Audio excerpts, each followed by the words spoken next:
नमस्कार सभी को। इससे पहले वाले वीडियो में अपन ने देखा था प्राचीन भारतीय इतिहास का पहला चैप्टर, जिसमें अपन ने पाषाण काल देखा था। और अब पढ़ेंगे अपन मध्य पाषाण काल। तो यहाँ से आपको पॉइंट डालना है मध्य पाषाण काल।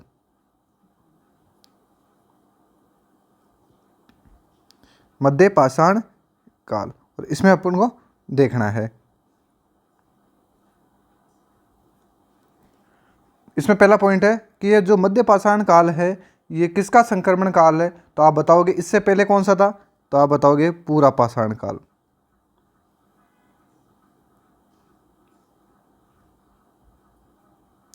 पूरा पाषाण काल व नव पाषाण काल, यानी मध्य पाषाण काल के बाद में आएगा नव पाषाण काल। तो ये पूरा पाषाण काल व नव पाषाण काल का संक्रमण काल है। नव पाषाण काल का संक्रमण काल है।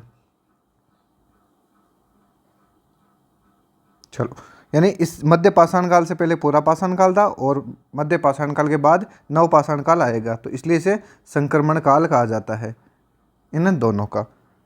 अगला पॉइंट है, तो देखो इस समय यानी मध्य पाषाण काल के समय, इस समय जलवायु गर्म हो गई थी। यानी मध्य पाषाण काल में जलवायु गर्म हो गई और बर्फ़ के स्थान पर घास के मैदान उगने लग गए। बर्फ़ के स्थान पर घास के मैदान उगने लगे। तो आपको पता ही है घास क्यों उगाते हैं अपन, तो आप बताओगे पशुओं के लिए। तो मानव ने पशुपालन करना शुरू कब किया, मध्य पाषाण काल में। तो ये पॉइंट इंपॉर्टेंट है, ध्यान रखना। तो इसको आगे वेरी मोस्ट लिख लेना और लिखना है मानव ने पशुपालन शुरू किया। मानव ने पशुपालन करना शुरू कर दिया। मानव ने पशुपालन शुरू कर दिया, यानी जलवायु गर्म होने लग गई और बर्फ़ के स्थान पर घास के मैदान उगने लग गए। अब देखो यहाँ से पशुपालन से क्या क्वेश्चन पूछा जा सकता है, ये ध्यान रखना। पशुपालन से क्वेश्चन पूछा जा सकता है कि पशुपालन के प्राचीनतम साक्ष्य, ये वेरी मोस्ट है, प्राचीनतम साक्ष्य, पशुपालन के प्राचीनतम साक्ष्य कहाँ मिले अपन को। पशुपालन के प्राचीनतम साक्ष्य तो देखो ये दो जगह मिले। एक तो है आदमगढ़ मध्य प्रदेश से, आदमगढ़ मध्य प्रदेश, और एक जगह है यह है बागोर भीलवाड़ा राजस्थान। दूसरा है बागोर। ये बहुत ही महत्वपूर्ण और काफ़ी बार पूछे गए कि प्राचीनतम पशुपालन के साक्ष्य कहाँ से मिले, तो बागोर राजस्थान। चलो ये हो गए, और इसको मोस्ट लगा लेना कि पशुपालन के प्राचीनतम साक्ष्य कहाँ मिले, आदमगढ़ मध्य प्रदेश और बागोर राजस्थान। अगला पॉइंट है सबसे प्राचीन ज्ञात स्थल, यानी मध्य पाषाण काल में सबसे प्राचीन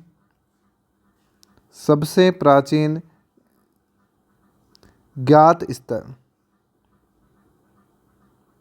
सबसे प्राचीन ज्ञात स्थल उसका नाम था, वो था सराय नाहर राय। क्या नाम था, सराय नाहर राय। देखो मैं आपको बिल्कुल एकदम जीरो से पढ़ा रहा हूँ, ऐसा नहीं कि जो 5-7 क्वेश्चन जो छोटे छोटे पूछे जाते हैं वही मैं करवा के टॉपिक को आगे बढ़ा दूँ।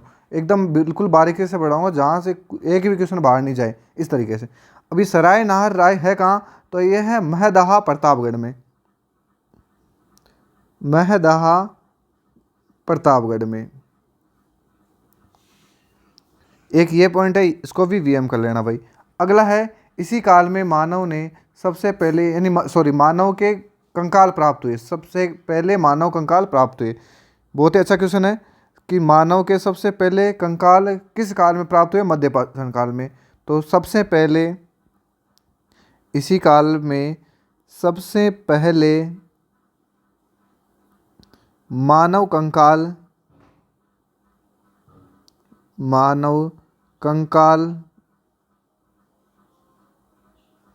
प्राप्त हुए या मिले, ऐसे कर दो। इसी काल में सबसे पहले मानव कंकाल मिले। तो ये तो हो गया मध्य पाषाण काल। अब अपना बचा हुआ था नव पाषाण काल। अगला था वो था नव पाषाण काल।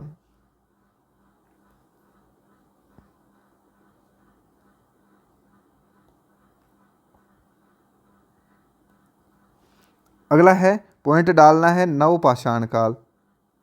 अगला है नव पाषाण काल। ये टॉपिक होने के बाद में अपन पढ़ेंगे, वो पढ़ेंगे हड़प्पा या सिंधु घाटी सभ्यता। वहाँ से आपको थोड़ा मज़ा आने लग जाएगा। ये टॉपिक है क्या, यहाँ से बहुत कम पूरा करवाते नहीं, क्योंकि यूट्यूब पे ज़्यादातर ये होता है जो इंटरेस्टिंग टॉपिक है वो करवाए जाते हैं। तो पॉइंट अपना नव पाषाण काल, और इसमें देखेंगे अपन, देखो इस समय मानव का जीवन पहले मानव का जीवन अस्थिर था, यहाँ पे मानव का जीवन स्थिर हो गया। तो पहला पॉइंट है कि मानव का जीवन स्थिर, मानव का जीवन स्थिर यानी स्थायी हो गया।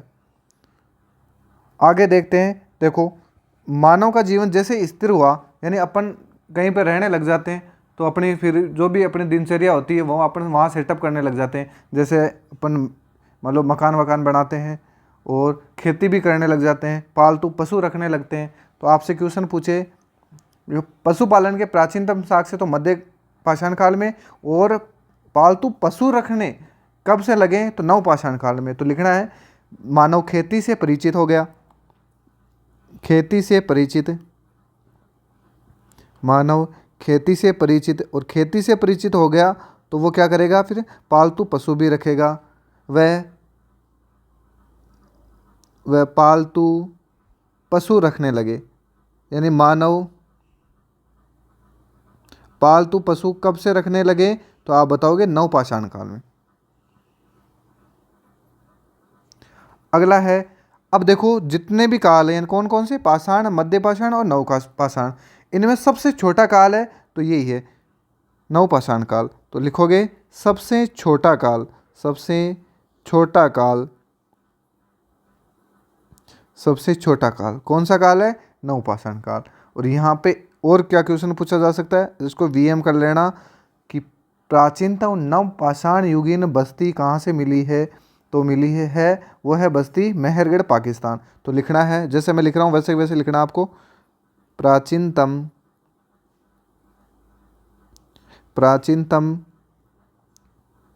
नव पाषाण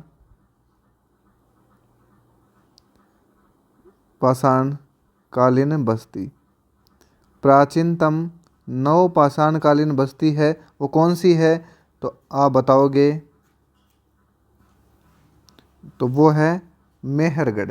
कौन सी है, मेहरगढ़। क्वेश्चन पूछा गया है कि यहाँ से दो क्वेश्चन पूछे जाते हैं, एक तो ये पूछा जाता है कि प्राचीनतम नव पाषाणकालीन बस्ती कौन सी है, तो ये है मेहरगढ़ पाकिस्तान में। और यहाँ से कृषि का पहला प्रमाण मिला है, कृषि का पहला प्रमाण कहाँ से मिला है, ये बहुत ही अच्छा क्वेश्चन है। कृषि का पहला प्राचीन प्रमाण या पहला प्रमाण ऐसे लिख लो, कृषि का पहला प्रमाण मिला।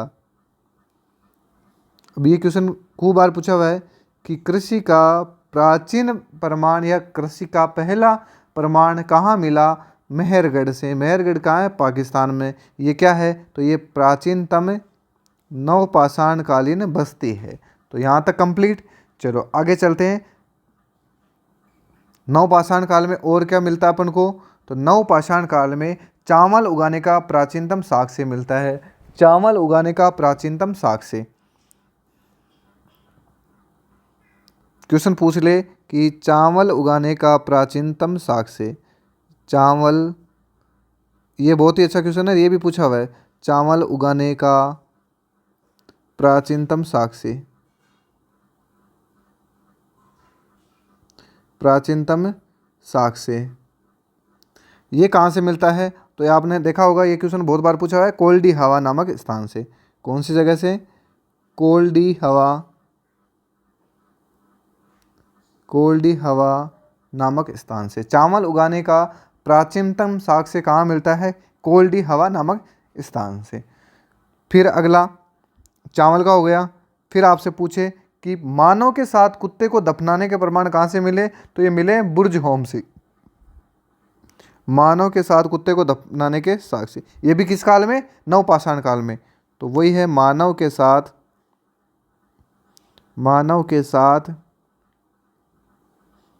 कुत्ते को दफनाने के प्रमाण, कुत्ते को दफनाने के प्रमाण।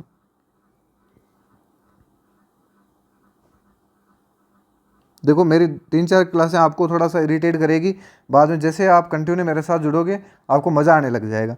मानव के साथ कुत्ते को दफनाने का प्रमाण कहाँ मिलता है, तो वह है बुर्ज होम में। बुर्ज होम कहाँ है, जम्मू कश्मीर में। मानव के साथ कुत्ते को दफनाने का प्रमाण कहाँ मिलता है, बुर्ज होम में। चलो आगे देखते हैं अपन। मानव की खोपड़ी के प्राचीनतम, यानी बहुत अच्छे अच्छे क्वेश्चन है ये पूछे जाते हैं। मानव की खोपड़ी के सबसे प्राचीनतम प्रमाण कहाँ से मिलते हैं, और ये बहुत ही अच्छा क्वेश्चन है। मानव की खोपड़ी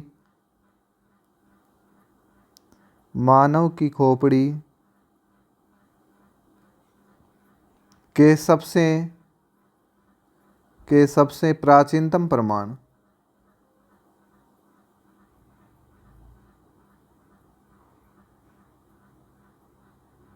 मानव की खोपड़ी के सबसे प्राचीनतम प्रमाण कहाँ से मिलते हैं, वो मिलते हैं आपको नर्मदा घाटी से। कहाँ से मिलते हैं, नर्मदा घाटी से। और नर्मदा घाटी है कहाँ, तो आप बताओगे एमपी में। ये नर्मदा घाटी मध्य प्रदेश से मिले, और ये भी वेरी मोस्ट है, इसको भी वेरी मोस्ट कर लेना। चलो अगला पॉइंट है,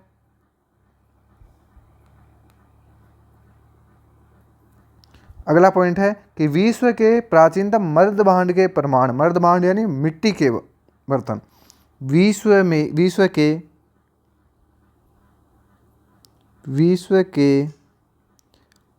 प्राचीनतम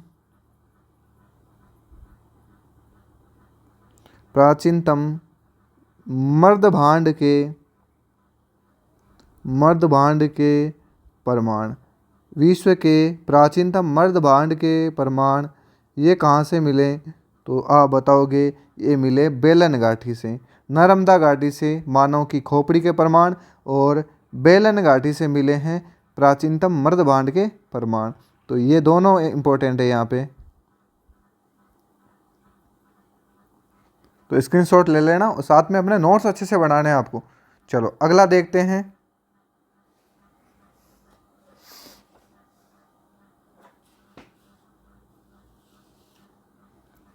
अगला है पॉइंट नवपाषाणकालीन स्थल। पॉइंट डालना है नवपाषाणकालीन स्थल, बहुत ही अच्छा पॉइंट है यहाँ पे, ये पूछे जाते हैं। नवपाषाणकालीन स्थल, पॉइंट डालना है नवपाषाण। और स्पीड कम ज़्यादा है तो आप अपने हिसाब से बताना मेरे को कि स्पीड में चल रहा हूँ या मैं स्लो चल रहा हूँ। नवपाषाणकालीन स्थल पॉइंट डाल दिया। अब इसमें अपन पहले देखेंगे, सबसे पहला पॉइंट है यहाँ पर, वह है मेहरगढ़। मेहरगढ़ आपने देखा है था अभी, कृषि के प्राचीनतम प्रमाण मिले थे। तो पॉइंट डालना है मेहरगढ़।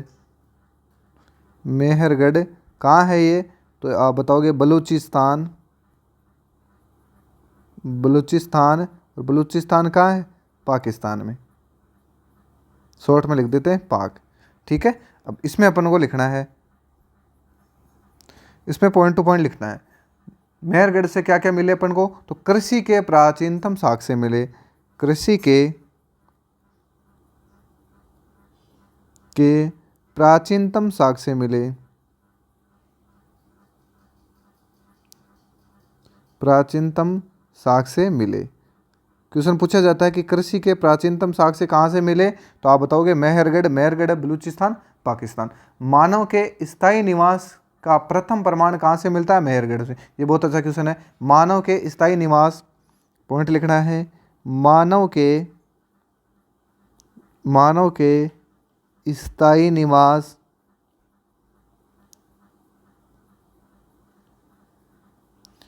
का पहला प्रमाण स्थायी निवास का पहला प्रमाण कहाँ से मिलता है? तो ये मिलता है अपन को मेहरगढ़ से। कपास का प्राचीनतम साक्ष्य कहाँ से मिलता है? मेहरगढ़ से। कपास के प्राचीनतम साक्ष्य, कपास के प्राचीनतम साक्ष्य, कपास के प्राचीनतम साक्ष्य ये भी यहीं से मिलते हैं। अगला पॉइंट है मानव के साथ कुत्ते को दफनाने के प्राचीनतम साक्ष्य भी यहाँ से मिलते हैं, यानी बुर्ज होम और मेहरगढ़ से। आपसे क्वेश्चन पूछ ले कि मानव के साथ कुत्ते को दफनाने के साक्ष्य कहाँ कहाँ से मिले, तो ऑप्शन दे दे, मान लो बुर्ज होम, कोल्डी हवा, बुर्ज होम, मेहरगढ़। तो आप इन दोनों में से कौन सा बताओगे? जो बुर्ज होम और मेहरगढ़ दोनों साथ है वो वाला ऑप्शन सही हो जाएगा। तो एक ये पॉइंट भी लिखना है, मानव के साथ कुत्ते को दफनाने के साक्ष्य, मानव के साथ कुत्ते को दफनाने के साक्ष्य, कुत्ते को दफनाने के साक्ष्य।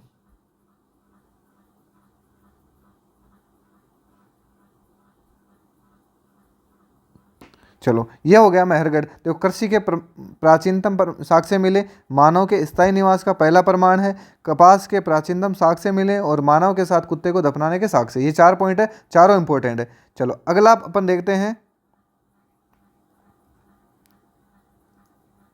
अगला पॉइंट है, अगला स्थान है कोल्डी हवा, बेलन नदी, उत्तर प्रदेश। कोल्डी हवा है कहाँ? और अभी मैंने आगे बताया तो आपके मन में चला होगा कि कोल्डी हवा है कहाँ।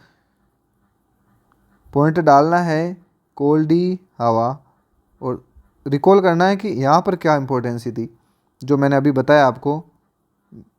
कोल्डी हवा, बेलन नदी, उत्तर प्रदेश, यानी कोल्डी हवा है कहाँ? उत्तर प्रदेश में है। चलो इसमें पॉइंट लिखना है। इसमें पहला पॉइंट क्या है इम्पोर्टेंट? चावल के प्राचीनतम साक्ष्य, और ये विश्व के प्राचीनतम साक्ष्य। तो विश्व के पॉइंट लिखना है, विश्व के चावल के प्राचीनतम साक्ष्य। बहुत ही अच्छा पॉइंट है, ये काफ़ी बार पूछा गया है। विश्व के चावल के प्राचीनतम साक्ष्य,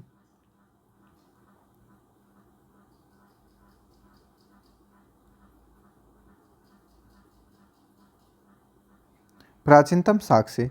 ये हो गए चावल के प्राचीनतम साक्ष्य मिल गए। और विश्व के मर्द भांड के प्राचीनतम साक्ष्य, यानी मर्द भांड के प्राचीनतम साक्ष्य भी यहाँ से मिले। मर्द भांड के प्राचीनतम साक्ष्य।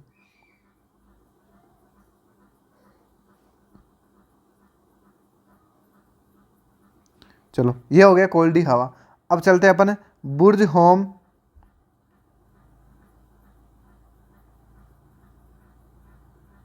अगला है बुर्ज होम, जम्मू कश्मीर। अगला है पॉइंट डालना है बुर्ज होम, बुर्ज होम कश्मीर। और इसमें लिखना है, इसमें देखेंगे काम काम का क्या है। तो पहले आपको बताना कृषि व पशुपालन के साक्ष्य, कृषि व पशुपालन के साक्ष्य, कृषि व पशुपालन के साक्ष्य। एक पॉइंट तो ये हो गया। दूसरा है मानव के साथ कुत्ते को दफनाने के साक्ष्य, मानव के साथ कुत्ते को दफनाने के साक्ष्य। ये पहले भी लिखा है मैंने, मानव के साथ, नोट्स बिल्कुल एकदम एक्यूरेट नोट्स बनाना है आपको, कुत्ते को दफनाने के साक्ष्य, तब जाके मज़ा आएगा। और कम से कम 3-3 4-4 बार रीडिंग करनी है इनकी। दफनाने के साक्ष्य पूरे लिखने हैं। और हड्डी के बने औजार, हड्डी के बने औजार कहाँ से मिलते हैं? तो ये मिलते हैं बुर्ज होम कश्मीर में, हड्डी के बने औजार।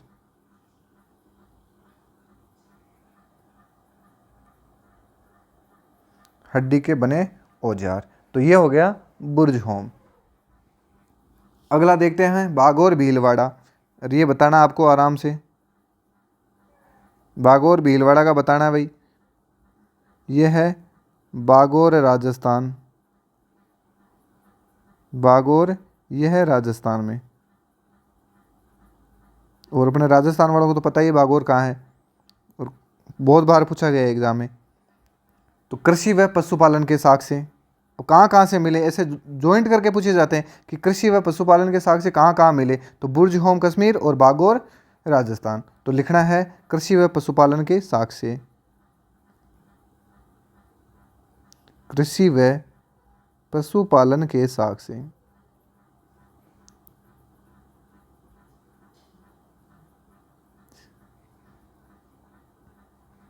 अब ये मेरी क्लास है निरंतर रहेगी, जब तक हिस्ट्री एंड नहीं होगी तब तक मैं बीच में गैप नहीं दूंगा, चाहे 5 स्टूडेंट क्यों ना देखें। पहले तो क्या होता था ऐसे ही कि कोई नहीं देख रहे तो इंटरेस्ट नहीं लगा रहे, तो यहाँ से अब रेगुलर मिलेगी। अगर 5 भी स्टूडेंट देखने वाले तो उनको भी बहुत अच्छे से नोट्स मिलेंगे। और जब भी आप एग्ज़ाम दोगे, जैसे राजस्थान का तो कोई भी एग्ज़ाम हो उसमें आप देखना कितने परसेंट क्वेश्चन सीधे सीधे आते हैं। अब देखो यहाँ से एक जो इंपॉर्टेंट क्वेश्चन है, बहुत ही शानदार क्वेश्चन है, इसको वेरी मोस्ट कर लेना भाई। और ये मेरा अनुभव मान लेना आप, चाहे मैं ऑफलाइन में पढ़ा रहा हूँ या मैंने खुद ने पढ़ाई करी है, और कितने एग्ज़ाम 2013 से लगातार मैंने राजस्थान पुलिस क्वालिफाई करा है, तो ये मेरा अनुभव है, इस हिसाब से मैं बता रहा हूँ आपको। तो ये क्वेश्चन बहुत ही महत्वपूर्ण है। यहाँ से मध्य पाषाण, नवपाषाण काल व ताम्र पाषाण काल के अवशेष मिले हैं। तो लिखना है यहाँ से मध्य पाषाण, यहाँ से मध्य पाषाण कोमा नवपाषाण, यहाँ से मध्य पाषाण, नवपाषाण और ताम्र पाषाण, ये क्वेश्चन भी पूछा हुआ है, पाषाण युग के अवशेष मिले। क्वेश्चन पूछा जाए कि किस स्थान से मध्य पाषाण काल, नवपाषाण काल व ताम्र पाषाण काल के अवशेष मिले, तो वो हो जाएगा बागोर, भीलवाड़ा, राजस्थान। ठीक है, इसको इम्पोर्टेंट कर लेना, लिख लेना। चलो अगला है वो है बालाथल, ये भी राजस्थान में उदयपुर में। अगला स्थल है वह है बालाथल, बालाथल उदयपुर राजस्थान, उदयपुर राजस्थान। इसमें पॉइंट लिखना है भाई। यहाँ से देखो नवपाषाण और हड़प्पा युग के प्रमाण मिले हैं। यहाँ से नवपाषाण, यहाँ से नवपाषाण व हड़प्पा युग के प्रमाण मिले, हड़प्पा युग के प्रमाण मिले। यानी किस स्थान से नवपाषाण व हड़प्पा युग के प्रमाण मिलते हैं, तो वह मिलते हैं बालाथल उदयपुर से। सोने के प्रथम प्रमाण मिले, देखो सोना की खान था पता ही है, बेलार की खान है कर्नाटक में, तो सोने के प्रथम प्रमाण कहाँ से मिले, ये मिले, सॉरी ये बालाथल उदयपुर में नहीं, सोने के प्रथम प्रमाण ये नवपाषाण युग में मिले हैं। तो इसको लिखना है अपन को आगे, यहाँ पे लिख देते। अगला है बेलार खान कर्नाटक, नवपाषाण पढ़ रहे अपन, तो बेलार खान कर्नाटक, बेलार खान कर्नाटक। और इसमें पॉइंट लिखना है, इसमें लिखना है कि सोने के प्रथम प्रमाण मिले, सोने के प्रथम प्रमाण, सोने के प्रथम प्रमाण कहाँ से मिले, तो बेलार की खान कर्नाटक से। किस काल में मिले, तो नवपाषाण काल में। तो ये तो हो गया नवपाषाण कालीन स्थल। अब देखते हैं अपन विशेषताएं, विशेषताओं के बाद में ये नवपाषाण यानी पाषाण युग समाप्त हो जाएगा। पॉइंट डालना है विशेषताएं, पॉइंट डालना है विशेषताएं, यानी नवपाषाण काल की विशेषताएं, विशेषताएं। और इसमें लिखना है, देखो मैं समझाऊंगा एकदम लॉजिकल, आपको याद हो जाएंगे। विशेषताएं, नया काल है मतलब नवपाषाण काल है, तो स्थायी निवास की प्रवृत्ति, मानव की स्थायी निवास की प्रवृत्ति, यानी नए टाइम से आ रहा है स्थायी निवास की प्रवृत्ति, तो लिखना है स्थायी निवास की प्रवृत्ति। चलो अगला पॉइंट है वह है सबसे पहले कुत्ते को पालतू, यानी पालतू बनाया, तो किसको बनाया, तो सबसे पहले कुत्ते को पालतू बनाया मानव ने, सबसे पहले मानव ने सबसे पहले मानव ने कुत्ते को पालतू बनाया। किसको पालतू बनाया? कुत्ते को पालतू बनाया। चलो, मानव के स्थायी निवास की प्रवृत्ति विकसित हो गई और कुत्ते को पालतू बना दिया। अब देखो, आप कभी भी ध्यान रखना, आपसे क्वेश्चन पूछ ले पहिए का आविष्कार किस काल में हुआ, तो नवपाषाण काल में। पहिया एकदम नया है, जब भी खराब पुराना हो जाता तो आपको चेंज करना पड़ेगा, यानी नया लाना पड़ेगा। तो पहिए का आविष्कार कब हुआ? पहिए का आविष्कार, पहिया जानते हो, टायर, टायर का आविष्कार।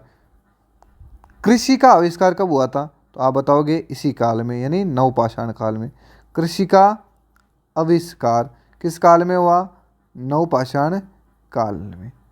चलो, अब एक चीज़ मेरे को बताना, आग का प्रयोग किस काल में हुआ? तो देखो, आग का प्रयोग तो हुआ था नवपाषाण काल में, और आग का आविष्कार हुआ था वो पुरापाषाण काल में। तो ये पॉइंट भी लिखना है कि आग का प्रयोग, आग का प्रयोग किस काल में हुआ? नवपाषाण काल में। एक चीज़ आप नोट डाल के लिख लेना, नोट में लिखना कि आग का आविष्कार, आग का आविष्कार, आग का आविष्कार पुरापाषाण काल में हुआ। प्रयोग तो हुआ नवपाषाण काल में और आविष्कार हुआ पुरापाषाण काल में। ये तो हो गया आप नवपाषाण काल में। अब 4 पॉइंट है मात्र, वो है ताम्रपाषाण काल के, तो ये भी अपन यहीं देख लेते हैं। उसके बाद में फिर पढ़ेंगे अपन सिंधु घाटी सभ्यता। तो पॉइंट लिखना है आपको ताम्रपाषाण काल, पॉइंट डालना है ताम्रपाषाण काल, ताम्रपाषाण काल। अपन पढ़ रहे हैं प्रागैतिहासिक काल, और उसमें देखा था अपन ने कि कौन सा पाषाण काल और ताम्रपाषाण काल पढ़ेंगे। तो ताम्रपाषाण काल में क्या पढ़ना है? बस 3-4 पॉइंट है वो आपको देखने हैं। पहला ही पॉइंट है, इस काल में मानव ने पत्थरों के उपकरणों के साथ साथ तांबे के उपकरण, यानी पहला ही पॉइंट है पत्थर के उपकरण के साथ, पत्थर के उपकरणों के साथ तांबे के उपकरण भी। पहली कहीं हो तो कि जितना भी उपकरण हा, औजार हा, वे सब भाठा का बनेड़ा, यानी पत्थर का बनेड़ा। लेकिन जिये ही ताम्रपाषाण काल आया तो तांबे का उपकरण भी बनाने लग गई है। तो तांबे के उपकरणों का प्रयोग, पॉइंट लिखना है कि पत्थर के उपकरणों के साथ तांबे के उपकरणों का प्रयोग किस काल में हुआ? ताम्रपाषाण काल में। फिर है सर्वाधिक ताम्रपाषाणकालीन संस्कृतियां कहाँ विकसित हुई? बलूचिस्तान, पाकिस्तान। ये इंपॉर्टेंट क्वेश्चन है कि सर्वाधिक ताम्रपाषाणकालीन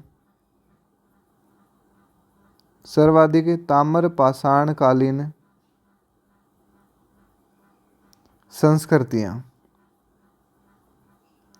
सर्वाधिक ताम्रपाषाणकालीन संस्कृतियां कहाँ प्राप्त हुई, कहाँ विकसित हुई? तो वो हुई है बलूचिस्तान। बलूचिस्तान कहाँ है? पाकिस्तान है। ठीक है, अगला है आहड़ का प्राचीनतम नाम क्या था? ये आहड़ सभ्यता है, ये उदयपुर में है। तो आहड़ का प्राचीनतम नाम क्या था? अगर अपन राजस्थान हिस्ट्री में आहड़ को पढ़े तो बहुत लंबा पढ़ना है, यहाँ ज़्यादा नहीं है। प्राचीनतम नाम था वो था ताम्रवती नगरी। क्या नाम था भाई? ताम्रवती नगरी। तो लिख लेना।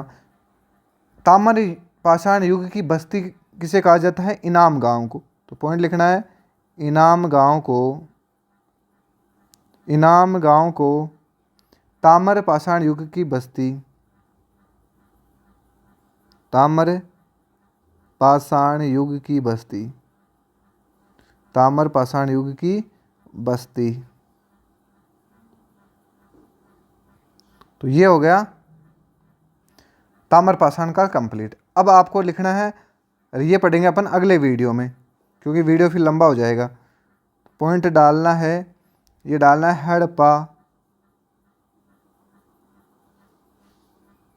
या सिंधु घाटी सभ्यता?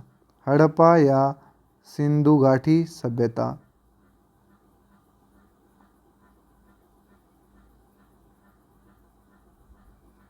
ये पॉइंट डाल के छोड़ दो, ये पढ़ेंगे अपन अगले वीडियो में। वीडियो अच्छा लगे तो लाइक ज़रूर करना, कमेंट में जानकारी बताना और चैनल को सब्सक्राइब करना। जब तक के लिए जय हिंद, जय भारत।